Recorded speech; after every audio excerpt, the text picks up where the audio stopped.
Hôm nay mình đi co lè có gì đâu mọi người ơi. Semua lu nyampe.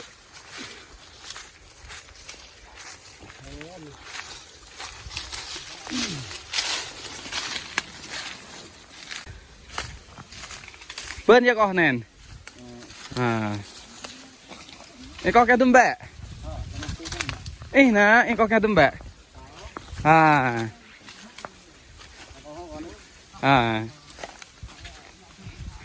Bên có lưới hả?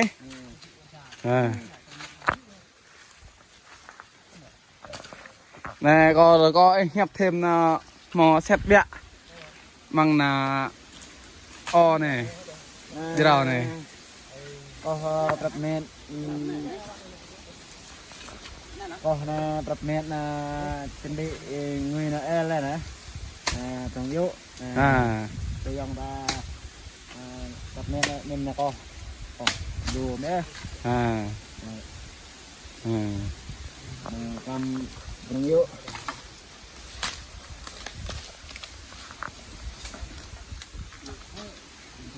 oi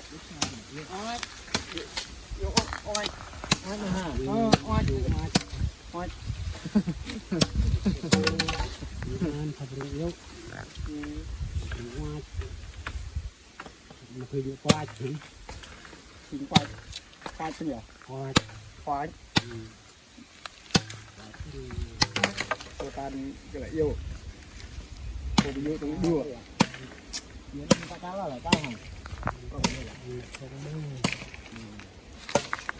đúng là in là còn ngoài từng là nói là đông thì chả cho nó bé này ở đây bờ tư mà bao người ta cái chỗ bao ấy hả mương nữa đi to tí này này là tôi làm hẹp tí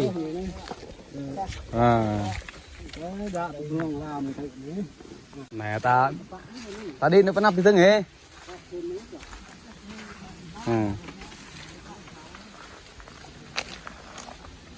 mà uôn từ tề wow dạ ấy mà nên đấy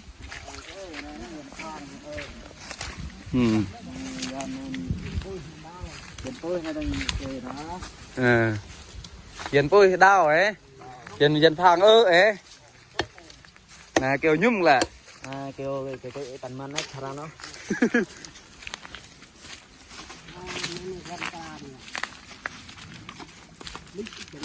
nè đương thấy nè nè cái làm cra như vậy tuấn nong mà nè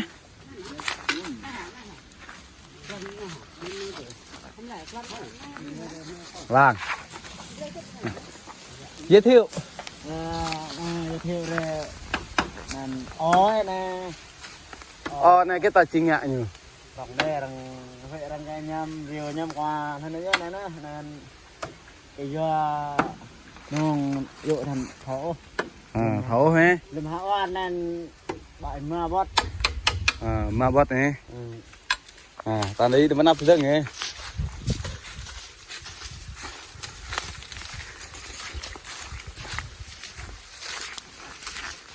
thế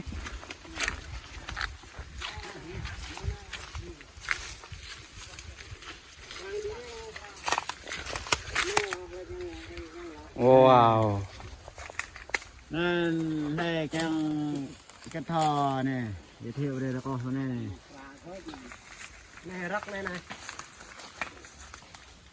này bình kia rắc bị kêu nhám chẹt lẻ này nè ta có ai hiện ta ruộng cho sang mà nắp sang ta năng là canh này nhám bị mắc ta bây bang thôi nhìn phe to ta năng đi rang sang đàn không được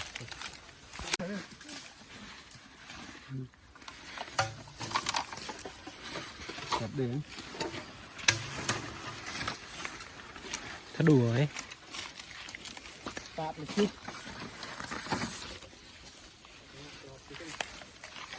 nó đi ấy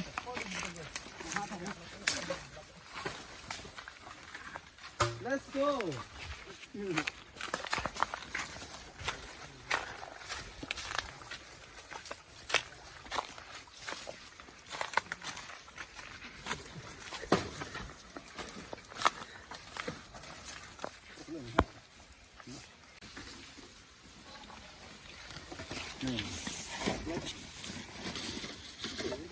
nên tới bảo này à nên đây càng ô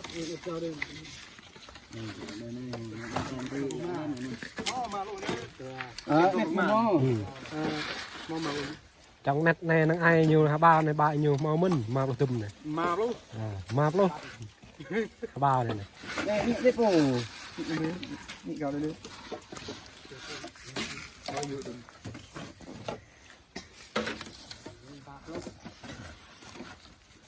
này là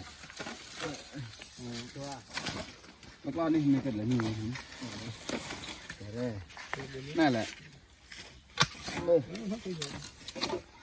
năm 25 này 25 này mà có khi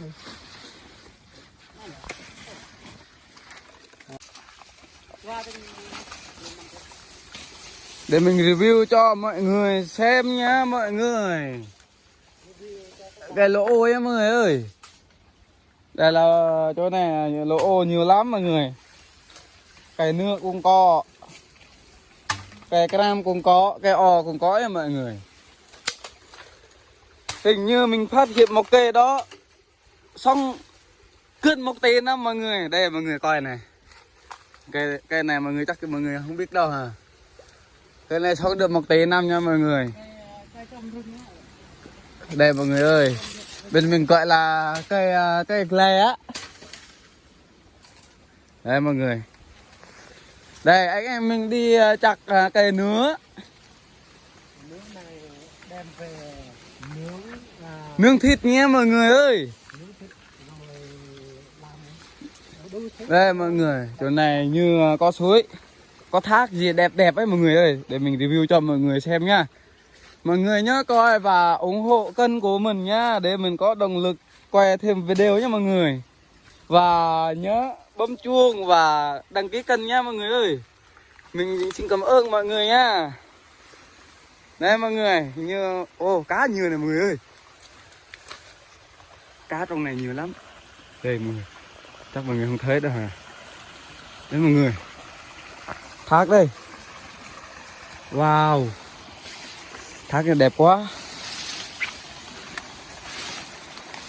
Đây mọi người, và có đá luôn này.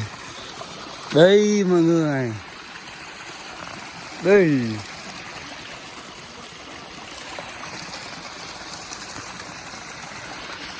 Suối này đẹp nhá mọi người ơi. Có nước tràn ra cục đá này này.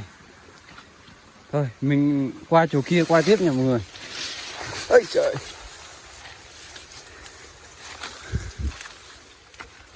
Đây. Độc lạ tình dương các bạn ơi. Độc lạ Play Thơ Ca. Đây mọi người. Anh này vác, anh này khỏe này. Vác bằng vài cái thôi ở đó.